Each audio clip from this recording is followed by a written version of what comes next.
Alhamdulillah, puji syukur selalu kita aturkan atas karunia yang Allah berikan kepada kita.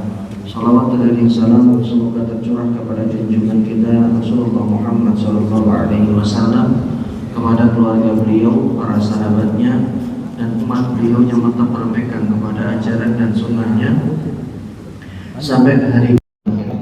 Bapak Ibu yang semoga dirahmati Allah, pada kesempatan pagi hari ini kajian kita adalah kajian kitab Arba'in An-Nawawi yang telah sampai pada hadis yang ke-9, bertemakan melaksanakan perintah, jauhi larangan, dan banyak bertanya. Hadis ini bersumber dari seorang sahabat yang bernama Abu Hurairah radhiyallahu anhu.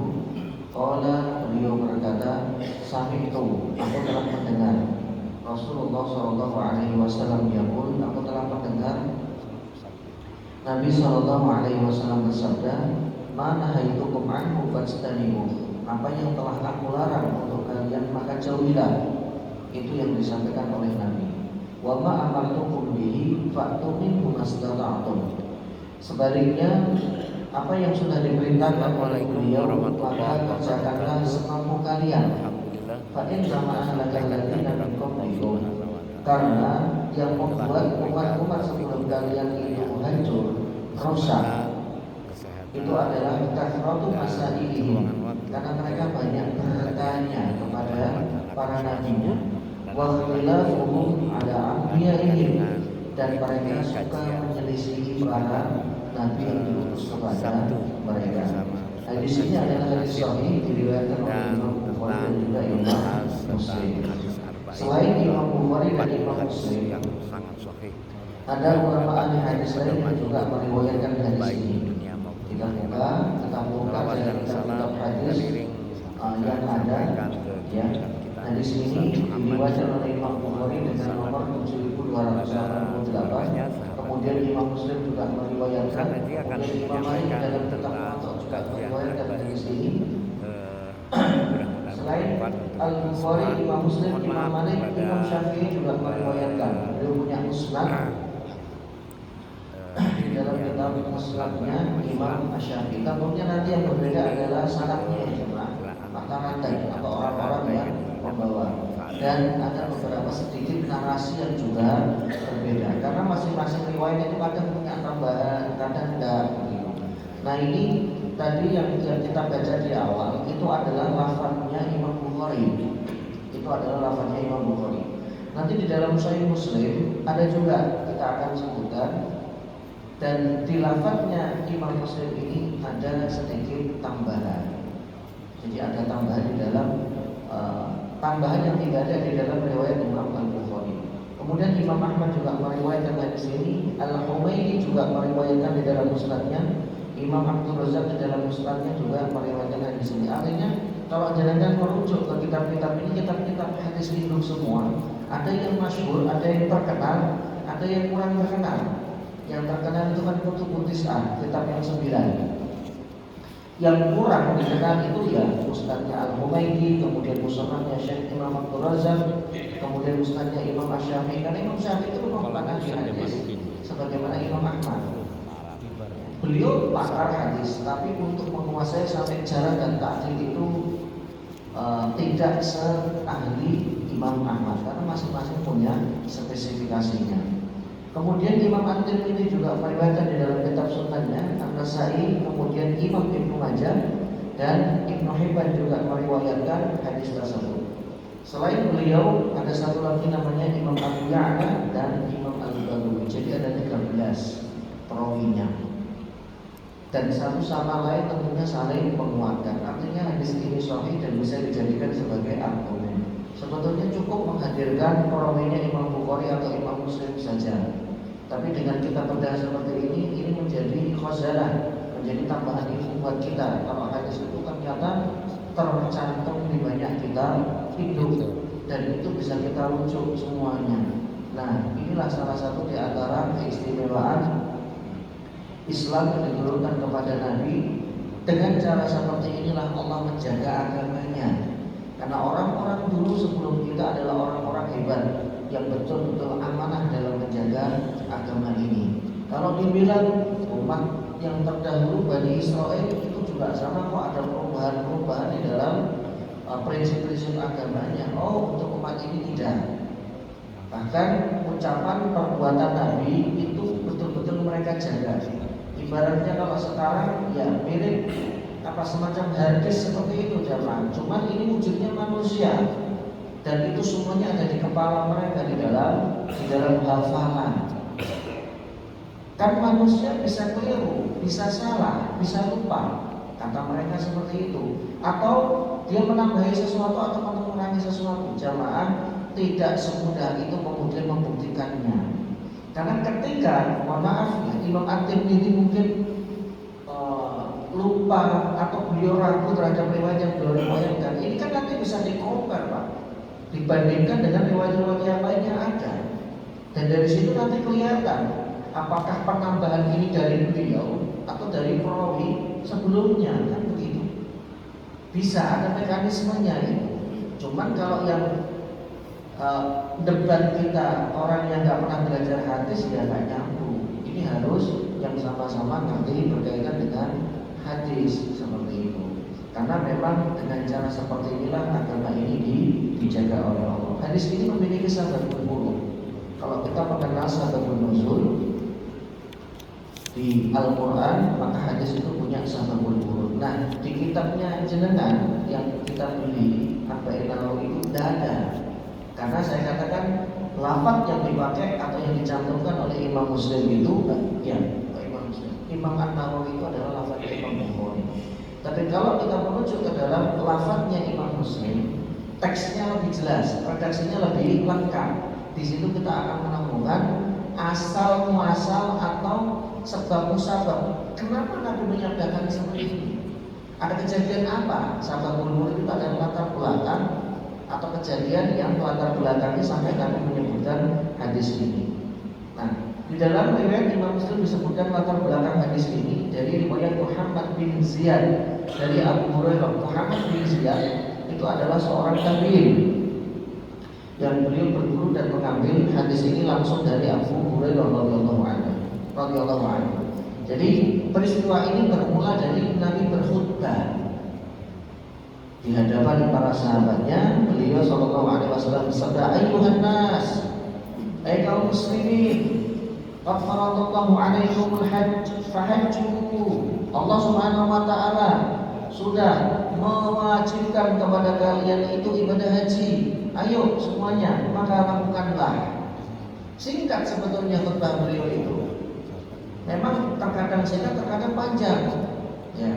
Faqala rajulun, kemudian ada seorang sahabat yang memotong khutbah beliau. Ini berarti kan bukan khutbah Jumat. Kalau khutbah Jumat tidak boleh kan? Boleh. Ini kesempatan lain. Ya. Aku lo amin ya Rasulullah. Tadi jenengan bilang kalau ibadah haji itu wajib. Apa setiap tahun? Karena ibadah haji itu dari rukun Islam yang paling terakhir untuk pensyariatannya. Sholat sudah turun perintahnya. Puasa sudah, zakat sudah. Sholat bukan tiap tahun, setiap hari 5 kali Pak. Kemudian puasa setiap tahun, zakat setiap tahun. Nah, orang ini nanya, padahal sesuatu itu sudah jelas. Kalau Nabi memerintahkan wajib haji, ya sudah, sampai nawa atau tidak usah ditanya-tanya lagi. Karena itu orang memberatkan. Ya, dia nanya, aku lo amin ya Rasulullah. Apa ini tiap tahun ya Rasul? Fasa kata, Nabi nggak mau jawab. Bukan tidak bisa jawab, jamaah. Karena wahyu yang beliau dapatkan memerintahkan beliau untuk diam. Kemudian salah orang ini bertanya lagi, aku amin ya Rasul.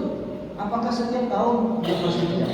Pertanyaan sudah dilontarkan dan ini tidak biasanya. Nabi itu nggak pernah ditanya tidak dijawab, selalu dijawab.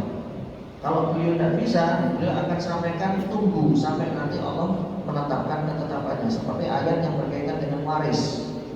Itu kan nunggunya beberapa hari jamaah. Ada seorang ibu bersama dengan 2 putrinya datang kepada Nabi. Ya, suaminya gugur di medan Uhud. Kemudian bertanya, ya Rasul, suami saya meninggal dunia, saya janda. Kemudian meninggalkan harta yang banyak. Sayangnya harta ini dikerok semua sama saudara atau pamannya. Ya, karena memang hukum Fitrah jahiliyah seperti itu jamaah. Perempuan itu sama sekali nggak dapat warisan. Yang dapat laki-laki, anak laki-laki atau saudara laki-laki. Kalau mereka nggak punya saudara laki-laki, maka pamannya, omnya. Maka Nabi mengatakan tunggulah sampai Allah memutuskan keputusannya dan bisa jawab. Jadi tidak semua pertanyaan memang dijawab, tapi kalau beliau dapat wahyu pasti dijawab.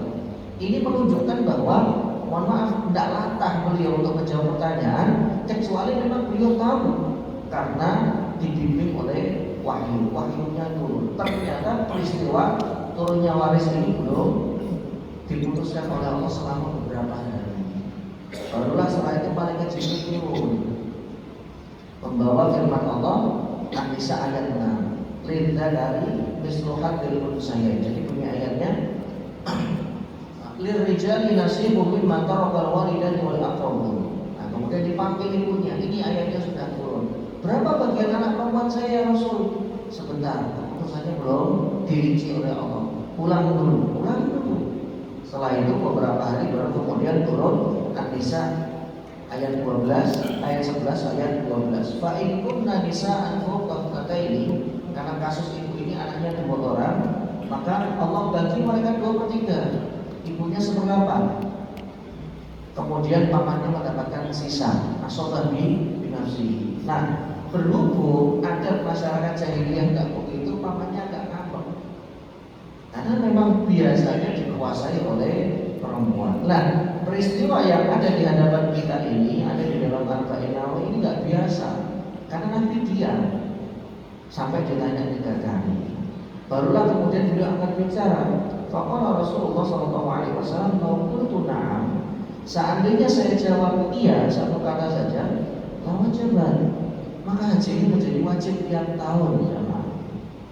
Ya, yang kemarin saja belum selesai. Ini antriannya sudah makin panjang. Lah kok tiap tahun begitu? 1 antrian. Bisa-bisa antrian itu bisa lebih dari 60-70 tahun kalau setiap tahun. Yang kedua, biayanya itu nggak murah. Haji reguler saja yang paling murah itu sekitar 80-90 setelah ada kenaikan kemarin. Ya kan? Lumayan itu. Itu pun disubsidi. Akhirnya bayarnya nggak segitu. Ya. Jadi karena memang ini haji itu kewajibannya adalah istitoah, makanya Nabi tidak menjawab apa-apa. Beliau sampaikan, kalau saya jawab iya, maka haji ini menjadi wajib setiap tahun. Wala mastata'tum. Tapi biarkanlah perintah ini tidak usah ditanya macam-macam, semampu kalian. Jangan ditanya apakah setiap seumur hidup sekali, juga jangan. Sudah, biarkan begitu saja. Pokoknya wajib aja. Kalau bisa sekali-sekali, kalau bisa 2 kali seumur hidup 2 kali, ya kalau bisa tiap tahun monggo. Tapi faktanya orang Saudi saja masih banyak yang belum haji. Dikira enak di Indonesia bisa tiap tahun. Mereka juga main kuota, jangan pakai kas lain juga. Jangan kita bayangkan enak ini. Yang bisa langsung keluar dari rumah ihram. Oh, sekarang ketat. Warga negara sendiri pun kalau nggak pakai kas ditangkap, kena denda. Jadi memang ini unik. Ibadah haji ini adalah salah satu rukun Islam yang unik karena berkaitan dengan istiqomah. Tsumma qala, kemudian beliau melanjutkan sabdanya, "Daruni ma taraktukum." Sudahlah, biarkan saja seperti ini. Kalau perintahnya wajib, ya wajib, tidak usah ditanya setiap tahun, setiap 2 tahun atau setiap 3 tahun. Fa innama halaka man kana qablakum bi kasrati su'alihim. Karena sesungguhnya yang menyebabkan umat sebelum kalian itu hancur, itu disebabkan karena mereka banyak nanya sama Nabi. Semua ditanya sama Nabi. Ya Rasul, sedek saya di mana? Ya Rasul, sedang saya di mana? Kok nanya kepada Nabi kok sedang? Ini kan mengurangi maruah beliau sebagai Nabi dan Rasul. Tanyakan perkara-perkara agama yang urgent, yang ketika ditanya kemudian beliau menjawab untuk menambah keimanan, menambah ketakwaan, menambah rasa takut kita untuk mempersiapkan kehidupan setelah kematian, untuk menambah keyakinan kita dan tauhid kita kepada Allah. Beliau melanjutkan waqtilafihim ala anbiya'ihim, suka menyelisihi nabinya. Nabinya bilang A, mereka kerjakan B. Nabinya perintahkan B, mereka kerjakan C. Fa idza amartukum bisyai'in, jika aku perintahkan kepada kalian sesuatu, maka lakukan semampu kalian. Dan jika aku larang kalian terhadap sesuatu, maka tinggalkan. Nah, hadis tadi dengan lafaz tadi diriwayatkan oleh Imam Muslim. Jadi tadi yang 13 kali sampaikan itu secara substansi itu rata-rata hampir sama. Cuman setiap riwayat itu kadang punya tambahan, kelebihan sendiri-sendiri. Nah, jadi para ulama ya sudah biarkan begitu saja, karena tambahan di beberapa riwayat atau tambahan redaksi, tambahan narasi itu ilmu tersendiri. Karena kalau kita bukanya cuma di arba'in yang ada di tangannya Bapak Ibu sekalian, ya sampai nurut ini nggak ada, memang nggak ada. Tapi kalau kita buka di dalam riwayat lain, insya Allah banyak ketemu. Itu kita belum buka. Nah, ini ada nanti beberapa riwayat yang kita sampaikan seperti itu. Nah, hadis tadi dengan jalur periwayatan ada rukun ini tadi belum kita cantumkan. Nanti kalau kita nggak ada rukun ini tambah satu lagi promi. Tapi yang Ibnu Hibban, kemudian Ibnu Huzaimah, Ibnu Hibban tadi ada, Ibnu Huzaimah itu tidak ada. Ada tambahan dari hadis tadi di dalam riwayat Ad-Darqutni, Ibnu Hibban dan juga Ibnu Huzaimah. Setelah peristiwa tadi Nabi berkhutbah, kemudian turun firman Allah. Nah, ini biasanya oleh para ulama dibedakan jamaah. Yang ini jadi sababun nuzul, yang ini jadi sababun wurud. Jadi nggak dicampur, ya. Tapi tetap ada di dalam kitab hadis. Cuman penyusunan beliau-beliau ini ya unik begitu. Biar apa? Biar yang mau nafsirin atau menjelaskan ayat ini, ya, la tas'alu an asya'a, mereka nanti bisa merujuk di dalam riwayatnya Ibnu Hibban, Ad-Darqutni dan Imam Ibnu Huzaimah. Tapi yang ingin mengkajinya dari sisi hadis, mereka nanti bisa mengambil dari riwayat Imam Bukhari dan Imam Muslim. Nah, karena banyak yang bertanya, para sahabat berkaitan dengan hal-hal yang gak penting, tapi memang Nabi harus menjawab, karena untuk itulah beliau diutus. Maka turunlah firman Allah, ya ayyuhalladzina amanu la tas'alu an asya'a in tubda lakum tasu'kum. Ada di dalam Al-Maidah 101. Wahai orang-orang beriman, janganlah kalian bertanya mengenai suatu hal yang ketika dijawab justru tasukum, akan memperberat kalian, membuat kalian susah. Wa in tas'alu anha hina yunazzalul Qur'an, ketika menanyakan hal tersebut saat Al-Qur'an masih turun, ya, tubda lakum, maka Allah akan menerangkan kepadamu, afallahu anha, Allah telah memaafkan. Jadi para sahabat yang nanyanya macam-macam tadi langsung dimaafkan oleh Allah Subhanahu wa taala. Dan Allah Subhanahu wa taala itu Ghafur, Maha Pengampun, Halim, lagi Maha Penyayang. Jamaah, dan kadang sababun nuzul satu ayat itu memiliki riwayat yang lebih dari satu dengan berbeda kisah dari sebab turun itu tidak masalah. Jangan dibenturkan, jangan dipotong. Kok begini? Ini riwayat ini pasti salah, ini dhaif ini. Diterima atau tidak itu kan nanti ada uji. Kalau di dalam undang-undang kita uji materi di MK, ini kan bisa diuji nanti, dilihat jalur periwayatannya itu mana yang lebih kredibel. Kalau ternyata dua-duanya kredibel ya dipakai, jemaah. Ini memperkaya dan memperbanyak khazanah kita. Tapi kalau tidak kredibel, ada perawi yang memang suka memasukkan hadis, ya berarti dibekukan riwayat ini, nggak bisa dipakai. Karena nanti jadi hadisnya bermasalah, begitu. Bisa jadi ketambahan sesuatu karena ada pemalsu hadis yang masuk dalam jajaran sanad itu, ya. Bisa jadi memang tidak layak karena memang derajatnya itu sampai lemah sekali. Kemudian diriwayatkan di dalam jalur lain. Ini kita ambil dari riwayat yang lain. Ketika Nabi turun ayat yang tadi, ya, setelah para sahabat, ayat tadi turun berkaitan dengan para sahabat yang bertanya. Sahabat tadi di dalam riwayat Imam Muslim, di dalam riwayat Anas bin Malik dari Sahih Bukhari dan Muslim, beliau berkata, ketika beliau berkhutbah, kemudian ada seorang sahabat yang bertanya, siapa nama ayahku? Siapa ayahku? Karena dia hidup sebatang kara dari kecil. dia nggak pernah lihat bapaknya. Dijawab sama Nabi, Fulan, lo kok bisa tahu? Padahal Nabi aja baru ketemu sama orang itu. Wahyu jemaah. Nggak ada pertanyaan yang nggak bisa dijawab oleh beliau selagi wahyu itu turun. Bahkan kalau mau ditanya berapa anaknya Nabi Adam alaihissalam, dia bisa jawab kok. Ya, cuman memang akhirnya ditegur sama Allah sahabat itu. Nggak usah nanya yang nggak penting. Ya Rasul, beri garam di mana? Ya Rasul, yang ngumpetin unta saya siapa? Ya Rasul, ada 10 ekor unta. Ini 10 ekor unta ini punya siapa? Ayo masing-masing. Ini kan pertanyaan ngetes ya, Mas. Masa iya Nabi ditanya seperti itu? Kan menjatuhkan marwah. Wahyu itu value-nya tinggi loh jemaah. Wahyu itu value-nya tinggi karena wahyu ini satu pertanyaan kejadian yang jawab bukan beliau, turun dari atas langit. Allah yang menyampaikan lewat malaikat Jibril. Nah kok kemudian nanyanya hal-hal yang tidak penting gitu.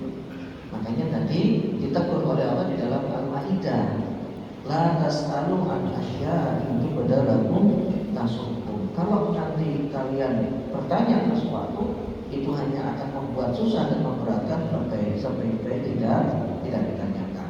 Di dalam riwayat lain, riwayat Imam Bukhari dan Imam Muslim disebutkan dari hadis Qatadah. Dari Anas bin Malik radhiyallahu anhu beliau berkata, orang-orang bertanya kepada Nabi SAW hingga mereka menekan beliau dalam pertanyaan mereka. Jadi sudah kayak BAP gitu Pak. Nanya tapi maksa untuk dijawab. Karena mereka tahu jawabannya pasti benar. Nabi itu nggak pernah bohong. Ini yang tidak atau yang terlewat dari kita. Kita mengira selalu yang dijawab oleh Nabi itu pasti pertanyaan agama. Nah, lewat kejadian ini kita bisa tahu bahwa sahabat, terutama ini orang-orang yang di luar dari Mekah. Karena kalau sahabat, orang-orang di luar Madinah yang bertemu dengan Nabi itu luar biasa tamatnya dengan pertanyaan. Senang. Kenapa? Mesti dijawab. Tidak ada pertanyaan yang tidak dijawab sama Nabi.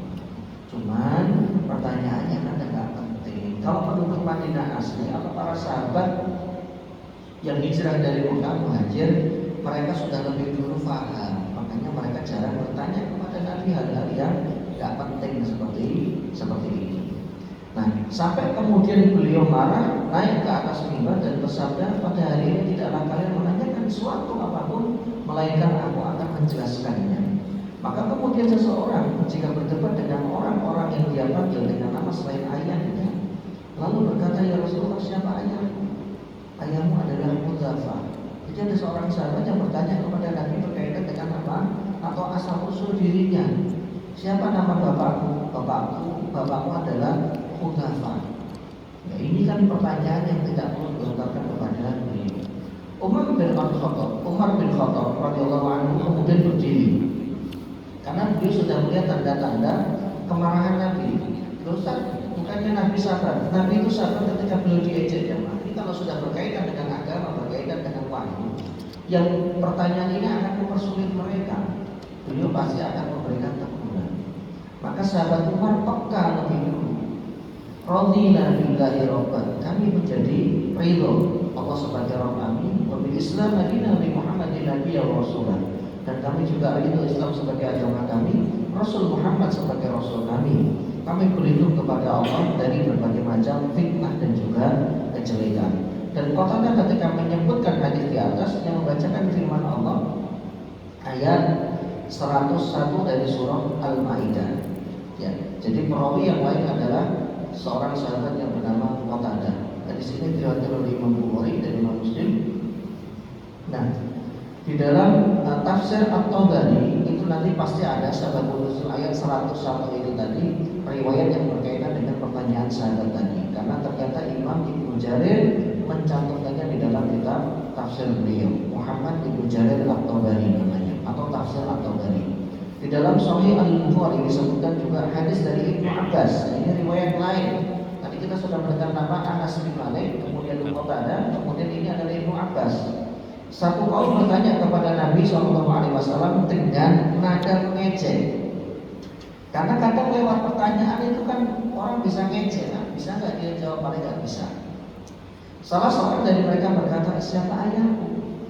Orang yang untanya tersesat berkata, di mana unta saya? Untanya hilang, nanya ke Nabi coba Pak. Ini kan lucu gitu loh. Pasti dijawab kok sama beliau. Untamu ada di sumur ini, untamu ada di gurun ini. Loh, gimana sih Pak? Dapat wahyu Pak. Cuma kan nggak penting gitu loh. Kunci motor saya di mana ya Rasul? Istri saya kemana? Ini kan pertanyaan Yusuf ya. Mohon maaf. Pertanyaan anak kecil sama kayak anak kita pulang dari main. Ayah mana? Ayah saya mana? Apa mana? Yang kecil itu cerewetnya begitu. Ini kan nggak penting, tapi karena itu anak yang dilatih. Ini kok malah kayak pertanyaan kayak anak kecil. Di mana unta saya? Di mana rumah saya? Ini kan menjatuhkan dan mengurangi marwah wahyu yang merupakan sesuatu yang amazing di masa ini. Kemudian Allah menegur mereka dengan Al-Maidah ayat 101. Hadis riwayat Imam Bukhari dan juga Imam Muslim. Ternyata di dalam Sahih Bukhari selain dari redaksi tadi ada yang berbeda. Cuman substansinya, isinya berbeda dengan hadis Bukhari yang pertama tadi jamaah yang ada di dalam Arba'in An-Nawawi seperti itu. Tapi itu masih satu rumpun bahwa sababul nuzul ayat ini berkaitan dengan pertanyaan sahabat yang tidak penting tadi. Ya. Imam Nawawi rahimahullah menyampaikan ini di dalam Al-Minhaj Syarh Sahih Muslim, judul bab untuk hadis di atas, kewajiban sekali berhaji sekali seumur hidup. Ini sudah menjadi satu ketetapan, wajibnya haji itu sekali seumur hidup. Itu pun juga berkaitan dengan istitoah kemampuan. Laki-laki yang bertanya di dalam riwayat Bukhari tadi yang pertama dan riwayat Imam Muslim tadi yang merupakan sahabat urut, namanya adalah Al-Aqra bin Harith. Ini bukan hadis, ini saya salah ketik. Bin Harith itu gak ada di dalam kitabnya jenengan, harus dirujuk di syarahnya Sahih Muslim baru kita bisa ketemu nama orang ini. Namanya Al-Aqra bin Al-Harith. Ya, seorang sahabat yang menanyakan, ya Rasul, apakah haji setiap tahun? Nabi diam. Ya Rasul, yang saya belum dijawab, apakah haji setiap tahun? Nabi diam sampai 3 kali. Nah, orang ini bernama Al-Aqra bin Harith, bukan hadis Pak ya, salah ketik saya. Radhiyallahu anhu. Yang dimaksud dengan orang sebelum kalian dalam hadis tersebut adalah umat Yahudi dan umat Nasrani. Siapa lagi kalau bukan mereka? Yang paling banyak menyelisihi nabinya adalah orang-orang Yahudi. Yang membunuh para nabi juga orang-orang Yahudi. Yang paling balelo sama para nabi yaitu orang-orang Yahudi. Udah otak mereka tadi itu turun sampai ke keturunannya, sampai ke Netanyahu. Keturunan dari mereka. Otaknya sudah error itu, banyak yang error. Baik, baru kita masuk kemudian pada syarah. Setelah kita berbicara mengenai matan pembahasan sebelumnya berkaitan dengan pertemuan pertama kita membahas al-Hurairahnya, baru kita masuk ke redaksi, ya, penjelasan daripada isi dari hadis tersebut. Hadis ini memiliki beberapa intisari atau pelajaran, fawaid dari hadis. Yang pertama adalah menjauhi berbagai larangan. Yang kedua adalah mengerjakan berbagai perintah. Nah, hadis tadi isinya kan berkaitan dengan itu. Nabi SAW bersabda di dalam hadis tadi, "Ma nahaytukum anhu fastanibu." Yang dilarang tinggalkan. Sedangkan yang diperintahkan maka kerjakanlah semampu kalian. Jamaah yang semoga dirahmati Allah, Imam Ahmad berkata menjelaskan pembahasan hadis tadi. Dari hadis tersebut dapat diambil kesimpulan bahwa larangan itu lebih berat daripada perintah, karena tidak ada rukhsah untuk mengerjakan salah satu dari larangan. Sedangkan perintah dikaitkan dengan kemampuan. Kalau larangan itu semua kita bisa meninggalkan. Makanya tidak ada rukhsah pada larangan. Ketika Nabi dan Allah melarang minum khamr, kan tidak ada rukhsah peringanan bagi yang terdesak dia boleh minum khamr. Kan tidak ada jamaah. Judi itu dilarang. Perbuatannya dan hasil dari perjudian itu adalah hasil yang haram. Akan kita temukan, Ustaz, saya pernah mendapatkan itu katanya ada rukhsah di judi. Sopo yang bilang? Jenengan harus bertanggung jawab, karena jenengan sudah bawa-bawa orang inisial. Allah mengharamkan zina. Ustaz, katanya ada rukhsah Ustaz boleh zina. Wah, ini ada aja kayak gini. Tidak ada jemaah. Larangan itu alami telah dijauhi. Rukhsah itu nanti untuk bertahan hidup saja. Ya. Jadi jangan kemudian judi yang berkedok, mungkin bisnis atau trading atau yang lain, ini memang butuh kajian detail seperti itu. Cuman mirip-mirip Pak, ada unsur kimar di situ, gambling. Kok kemudian ada rukhsah? Ya, ini tidak tepat. Ini yang sudah jelas jalurnya qat'i, larangan yang disebutkan di dalam Al-Kabair. Larangan-larangan itu dikumpulkan oleh Imam Ghazali jadikan dosa-dosa besar. Tapi untuk perintah memang Nabi berkaitan dengan kemampuan, sebisanya dikerjakan. Saya tidak bisa sholat tarawih full atau qiyamul lail full 11 rakaat, bisanya berapa? Ya paling 4 plus 3 witir mampu kerjakan. Saya tidak bisa sholat duha sampai 6 rakaat, itu terlalu panjang, berat, waktunya mepet. Bisanya berapa?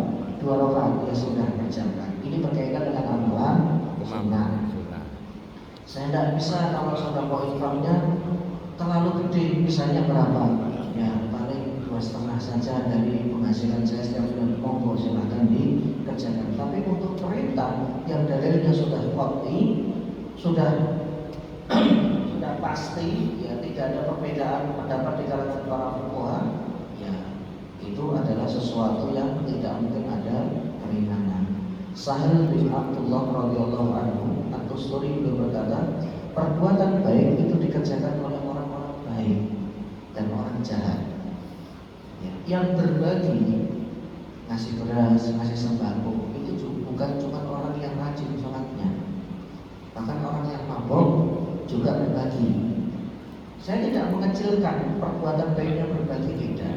Di sini Sahal bin Abdullah At-Tusturi ini cuma ingin menyampaikan bahwa tidak semua orang itu bisa meninggalkan larangan, loh. Tidak semua orang itu bisa meninggalkan larangan. Kebaikan semua orang bisa dikerjakan, ya kan Pak? Semua kebaikan itu bisa dikerjakan. Puasa Ramadan itu semuanya bisa mengerjakan. Bahkan yang sewu, ya, yang teler pun bisa, yang judi pun bisa puasa Ramadan. Tapi kalau larangan yang dijauhi atau dihindari, itu tidak semua orang bisa. Tidak semua orang bisa meninggalkan larangan seperti itu. Sedangkan maksiat itu hanya ditinggalkan atau dijauhi oleh orang-orang yang jujur keimanannya, oleh orang-orang yang benar. Ini dikutip dari Hilyatul Awliya karyanya Abu Nu'aim. Kalimatnya bagus sekali. Makanya ketika ada orang yang bisa menjauhi perbuatan dosa dan maksiat, walaupun dia minim amalan sunnahnya, maka itu jauh lebih baik. Nanti kan ada urutannya memang mengerjakan yang wajib, baru kemudian meninggalkan larangan. Ada orang yang bisa menjaga dirinya tidak jatuh pada perkara-perkara yang haram yang sudah disepakati, itu jauh lebih baik daripada mereka mengerjakan amalan sunnah. Karena hampir semua orang itu bisa mengerjakan amalan sunnah, tapi tidak untuk meninggalkan perkara yang haram. Kalau ada orang yang bisa meninggalkan semua transaksi yang bermasalah, entah itu karena unsur golongnya, entah itu karena ada unsur ribanya, timarnya, karena ada unsur ribanya, jauh lebih baik daripada mereka yang mengerjakan amalan sunnah. Bukan berarti kecilkan, tidak jamaah, ya tidak. Karena perbuatan sunnah ini bisa dikerjakan oleh siapapun. Tapi meninggalkan perkara-perkara yang diharamkan hanya bisa dilakukan oleh orang-orang pilihan saja. Orang-orang yang memang hatinya tidak ingin jatuh dalam jebakan syaitan yang bernama perkara-perkara haram. Bukankah orang yang korupsi itu juga sedekah dan infak? Kalah aja dengan Pak, saya juga kalah sedekah infaknya. Berapa?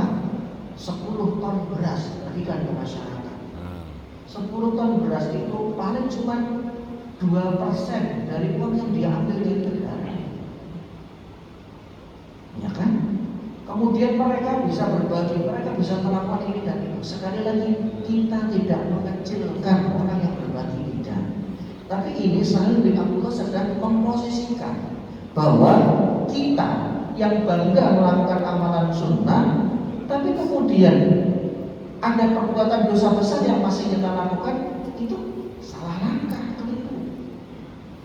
Berarti orang itu belum dikatakan jujur baik 100%.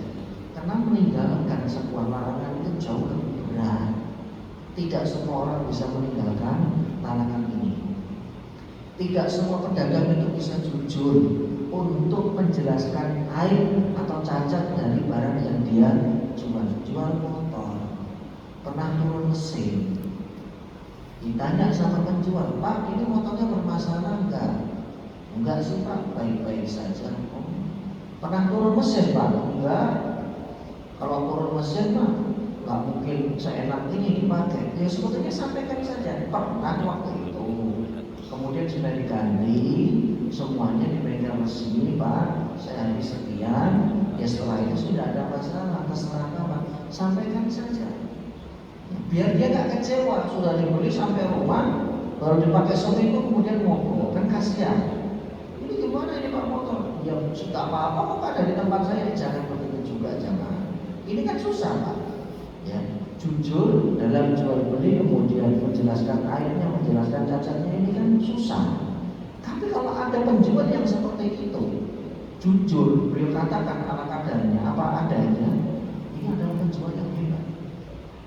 Jadi makna dari kalimat Sahal bin Abdullah seperti ini. Ini memang bukan hadis, tapi maknanya dalam, bahwa kebaikan itu dikerjakan oleh orang baik dan orang pelaku dosa juga. Yang nggak sholat juga kerjakan, yang judi juga kerjakan, yang mabuk juga kerjakan. Mohon maaf, yang dia diem-diem main perempuan berzina juga kerjakan. Tapi maksiat itu hanya bisa ditinggalkan atau tidak dikerjakan oleh orang-orang yang jujur. Dan itu adalah value tersendiri. Diriwayatkan oleh Imam Ahmad, Imam At-Tirmidzi dan Al-Kharaiti dalam Makarimul Akhlaq dari jalur Abu Thariq dari Hasan Al-Basri, ya, dari Abu tadi, maaf. Nah, ini kalimat Sahal bin Abdullah ini juga diriwayatkan oleh beliau. Dari Abu Hurairah radhiyallahu anhu, ya, diriwayatkan oleh Imam At-Tirmidzi dan yang lain. Nabi sallallahu alaihi wasallam bersabda, "Ittaqil maharima kama abadan nas." Jauhilah, takutlah kalian melakukan perbuatan yang dilarang, maka kalian akan menjadi orang yang paling hebat ibadahnya. Jadi barometer selain dia mengerjakan kewajiban, Ustaz, kami kerjakan sholat 5 waktu dan rukun Islam bagus. Lalu apa lagi? Kami tinggalkan semua yang diharamkan, tapi kami belum bisa mengerjakan amalan sunnah. Tidak apa-apa. Amalan sunnah ini insya Allah nanti akan ikut ngintil dengan sendirinya. Yang paling susah, yang paling sulit itu adalah meninggalkan larangan. Apalagi yang sudah disebutkan keharaman-keharamannya dari perbuatan, minuman, ya, mendapatkan harta atau rezeki yang haram. Tahu itu haram, kemudian dia tinggalkan, padahal untungnya gede. Masya Allah, takut abadan nas, maksudnya Anda akan menjadi orang yang paling hebat ibadahnya di hadapan Allah, ya. Tapi ini nggak boleh disampaikan, saya nggak minum loh, saya juga nggak main perempuan loh, berarti saya terlibat lebih hebat daripada kamu. Itu lucu, ini nggak perlu disampaikan. Jadi Nabi maksudnya adalah, ketahuilah jika kondisi itu sedang berada di tengah-tengah kalian, bahwa kalian tinggalkan semua hal-hal yang buruk, kalian sedang mencapai titik atau menaiki satu tangga. Tangga itu adalah tangga ibadah yang bekasnya betul-betul bisa dirasakan oleh hati. Nah, kelengkapan riwayat itu dari Abu Hurairah adalah, jadi itu tadi utama dari hadis ini jamaah. Dari Abu Hurairah diriwayatkan oleh Imam At-Tirmidzi, qala Rasulullah Nabi sallallahu alaihi wasallam bersabda, "Man ya'khudhu 'anni haula'il kalimat." Siapa yang mau menghafal dariku beberapa petuah dari Nabi kemudian mengerjakannya, fayamalu bihinna aw ya'maluhunna man ya'malu bihinna, atau mengambil sebagiannya, maka Abu Hurairah kemudian, ya, mengatakan, saya mau ya Rasulullah. Fa'akhadha biyadi fa'idda khamsan. Kemudian digandeng sama Nabi kemudian menyebutkan 5 hal. Kalau beliau sallallahu alaihi wasallam bersabda, ittaqil maharima. Jauhilah oleh kalian perbuatan yang diharamkan, dosa besar. Takun a'badan nas, maka kalian akan menjadi manusia yang memiliki ketahanan dalam hal ibadah. Wardu bima qasamallahu lak, takun an-nas. Banyak-banyaklah bersyukur dan merasa cukup. Qanaah, hidupkan perasaan qanaah itu di dalam hati, maka kita akan menjadi manusia yang paling kaya. Apa yang membuat kita merasa kekurangan terus jemaah? Karena kita merasa rezeki yang Allah bagi selalu kurang. Cuma segini dapatnya. Ya begini, ya sedikit banget. Ini kurang, ini kurang. Bahkan dari atas langit dihujani, ya, hujan emas, jenengan juga nggak akan, kita semua nggak akan merasa cukup. Masalahnya itu bukan di angka, masalahnya di sini ya Pak. Ini kalau ada lubang, ada celah yang nggak ditutup, tidak ditutup dengan sifat qanaah, merasa cukup dan merasa bersyukur, nggak akan pernah kita itu tercukupi. Orang yang gajinya 3 digit, pejabat eselon, gajinya 3 digit, itu kalau diberikan cendol itu bisa banjir Pak Satgas. Pertanyaan saya, kok sempat-sempatnya ngoplos yang BBM gitu? Jadi yang selama ini dibeli, pertama itu ternyata kualitasnya kualitas tertarik. Kok bisa? Apa kurang? Gaji segitu apa kurang? Gajinya itu 3 digit Pak, di atas 100 juta per tahun, itu sampai miliaran. Itu anggaran dari APBN dari negara. Lah kok ini tidak cukup? Kemudian main di belakang, main curang, dioplos. Di sini apa sih Pak yang nggak dioplos? Beras Pak, dioplos. Kali otak-otak enggak ya? Ternyata ngeri ya. Saya tidak tahu ini waktu saya iya, cuman tapi jangan siapapun ditinggalkan gitu loh Pak. Anda nggak akan pernah merasa cukup. Bahkan di penjara 100 tahun kalau dia dikasih umur sama Allah umur 1000 tahun, keluar dari penjara, misalkan dia dikasih sama Allah umur 1000 tahun, di penjara 100 tahun, ya, sampai mungkin lusuh. Tapi kalau rasa rakusnya ini tidak dia tutup, dia keluar, dia akan mengulang lagi, bahkan lebih pandai, lebih lihat. Karena sudah pengalaman yang pertama, kemudian jatuh kok, masuk lubang, dia masih akan belajar dari itu. Gak akan ada habisnya yang seperti ini. Kenapa? Karena tidak pernah ridho, tidak pernah merasa cukup hatinya. Ini yang jadi persoalan. Dan sifatnya dosa dan maksiat kan begitu Pak, candu, kecanduan. Karena sudah biasa hidup hidup, sudah biasa tinggal di esek, nggak perlu mikir kalau beli sesuatu, nggak perlu lihat harga. Makanya kemudian ya, yang dirugikan adalah masyarakat, yang dirugikan adalah orang lain. Karena memang dari awal nawaitu sudah berbeda. Wa ahsin ila jarika takun mu'minan. Berbuat baiklah kepada tetanggamu. Di dalam riwayat lain, berbuat baik itu bukan kita selalu ngasih. Berbuat baik itu adalah ketika mereka berbuat jahat dengan kita, kemudian kita bersabar. Mohon maaf, karena kita hidup bertetangga dengan orang, tetangga itu warnanya macam-macam. Ada yang piara, ada yang piara hewan ternak, hewan piaraan, nggak di kandang, keluar, nelayan sana, nelayan sini. Bukan, itu kan ciptaan Allah juga betul, tapi kan yang punya jenengan. Dan kalau ciptaan Allah kita tembak, kita bunuh, kita sembelih kan juga nggak apa-apa, atau ciptaan Allah. Ini kan sebenarnya tidak perlu terjadi perdebatan seperti ini. Ketika masing-masing tahu ya bahwa ada privasi, ada batasan yang harus dijaga dalam hidup bersosial, bermasyarakat. Seperti itu. Dan hal-hal yang lain, kalau misalkan kita lagi kerenan atau bangun, lebih enak dikemaskan Pak. Saya lupa nanti kalau tergantung Paknya. Ini saya mau renov.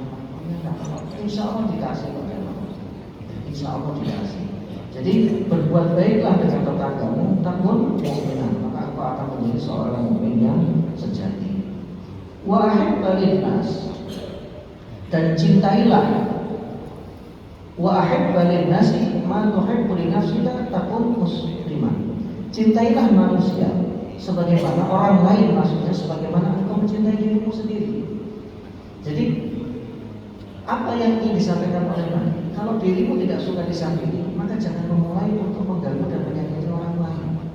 Katakan seperti itu. Sabar itu luar biasa beratnya, terutama ketika kita berada di lingkungan yang kurang baik, lingkungan yang mohon maaf, ya isinya adalah sesuatu yang tidak mengenakan hati ini, kemudian akan menjadi persoalan di kemudian hari. Wala tuksir ad-dhahika fa inna kasratud dhahika tumitul qalb. Dan jangan banyak tertawa, karena banyak tertawa itu bisa mematikan hati. Maksudnya adalah orang yang banyak tertawa, dia jarang nangis, ya, hatinya kurang lembut. Walaupun ada kasus di mana orang yang banyak tertawa, hatinya lembut, tapi al-aghlab mayoritasnya adalah seperti itu. Karena dia merasa ya sudah senang, kemudian membuat dia tidak mengingat kematian, membuat dia tidak mengingat ya, hal-hal yang sensitif. Bahkan terkadang karena sudah sering mudahnya dan banyaknya bercanda, itu sampai nyerempet-nyerempet urusan agama. Ini tidak baik. Bawa masalah agama kalau bercanda. Misalkan pengen dapat viewers, kemudian sesuatu yang kamu dan kemudian pemeras mau bilang, kemudian dibuat kalau ini kan sesuatu yang tidak baik seperti itu. Saya jawab dulu. Apalagi jalan berbeda Ya, karena sudah masuk waktu syuruk, jadi kita cukupkan sampai di sini. Mungkin bukan pertanyaan saya. Oh, silakan. Ya, Bapak-bapak ada yang lima dari kanan, dari kiri. Udah. Ada yang bertanya?